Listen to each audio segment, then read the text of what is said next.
Welcome to the How to Learn Anything course from Plato University, where you're going to learn the science-based tools of pro learners to accelerate your learning, remember more, and master any hard skills. These are the secret techniques they didn't tell you in school. If you're passionate about changing your life with learning, join us at plato.university to get exclusive content with every lesson. I'm your learning guide, Brandon Stover, and let's get started.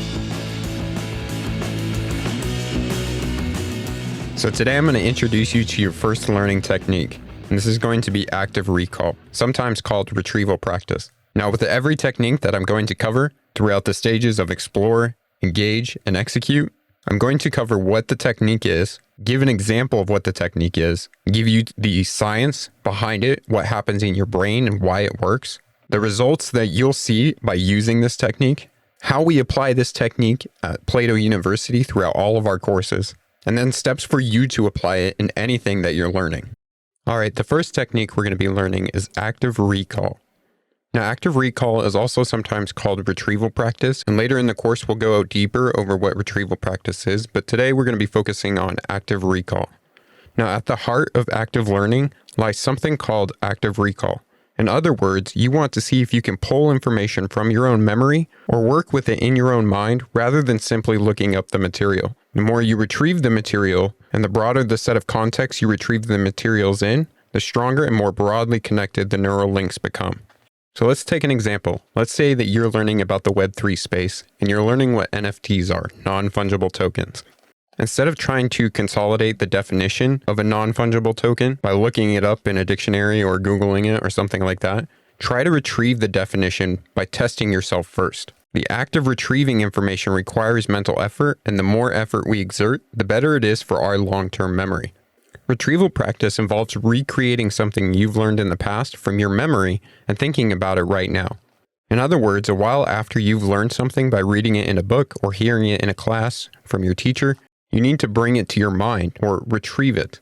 The word after in this definition is really important because you need to forget the information at least a little bit in order to retrieve it and be effective. You don't want to immediately just recite something that you learned, but rather you want to bring the information to your own mind once it starts to get a little more difficult to remember what you studied. Now, why does active recall work so well?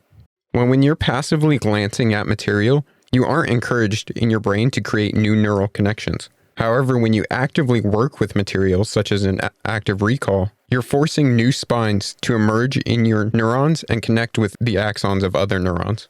So essentially, when you first learn something, there's a very faint trace, a set of links of neurons in your brain. But when you start retrieving those links, you begin strengthening those paths. Now, active recall has been compared to many other learning techniques. For example, a study compared rereading a passage to retrieval practice of that passage. When subjects were tested a week later, those who practiced retrieving the information scored significantly higher.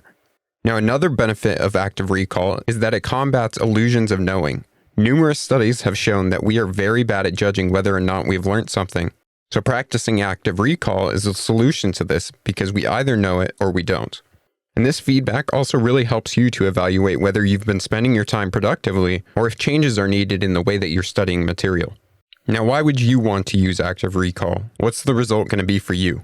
Well, this process of retrieving makes the information more retrievable later compared to simply studying by looking over your notes. If you practice active recall, you're more likely to remember the information later and also more likely to be able to use it and apply that information in new situations. Now remember, once you've practiced active recall, it's best then to check your learning material and notes to make sure you correctly and completely retrieve the information. This process will correct any misunderstandings and give you feedback about what you know and what you don't know. Then, a bit later on, practice retrieving the same information again and watch it get easier with every practice of active recall. Now, how do we apply this in the courses at Plato University? Well, you'll notice quickly that our step-by-step courses are filled with active recall exercises and activities that require you to recall information you have learned and apply it to your chosen craft. Now, I'm going to give you some examples of ways that you could start applying this as you're learning different material. If you're formally studying something in a classroom, then ask your teacher to provide practice tests for the material you're learning, or practice questions from your textbook and practice those things without actually looking at your notes. Try and recall the information as you answer those questions. If you don't have practice questions, you can go ahead and make your own question. This process takes a lot of time, but if you create a study group, you can each create a few questions and trade. You can work out example problems for yourself without looking at the solutions. But remember, once you've solved the problem, go back, check out the problem and solution, check out your notes to make sure that you went through the right process.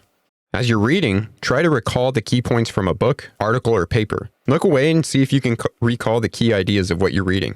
If what you're reading is difficult, it's best to pause and try to recall after each page of what you're reading. You can formulate your own type of questions about the material and try and answer those without looking at any of your notes. You can create practice tests for yourself or find some online about the material and take those without looking at any of your old notes or any of your old material. You can practice active recall by trying to re-explain any key ideas from your notes or what you're reading in simpler terms, as if you were trying to explain them to a child. You can also create flashcards, but you want to make sure that you're really using them to practice active recall, bringing them to mind without actually flipping them to the other side and just reading the answer. There's plenty of apps that help you to do this, like Anki or Quizlet.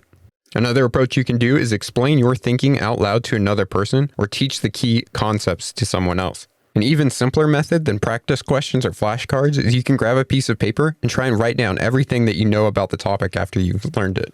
And for other things that you're learning from day-to-day life, say you're listening to podcasts throughout the day, you can try to remember key points from what you're learning in mundane activities like washing the dishes or going for a walk, trying to active recall some of the information that you learned in that earlier podcast. So those are a few of the different strategies that you could use. But remember, the main concept here is to learn something, put it away so you can't see it anymore, and then try and recall what you just learned. So for our activity today, I want you to try and actively recall some of the information that you just learned about active recall today. If you're inside the course area for this course at Plato University, then there's a few quiz questions that will help you to practice active recall. Remember, try and pull these things from your memory rather than looking at your notes. Those will strengthen those neural connections. Thank you for taking the How to Learn Anything course. To get everything you need to become a pro learner, including advanced resources, personal coaching, and a community of passionate learners just like you, then visit plato.university/courses/learning and join us for free. Again, that's plato.university/courses/learning.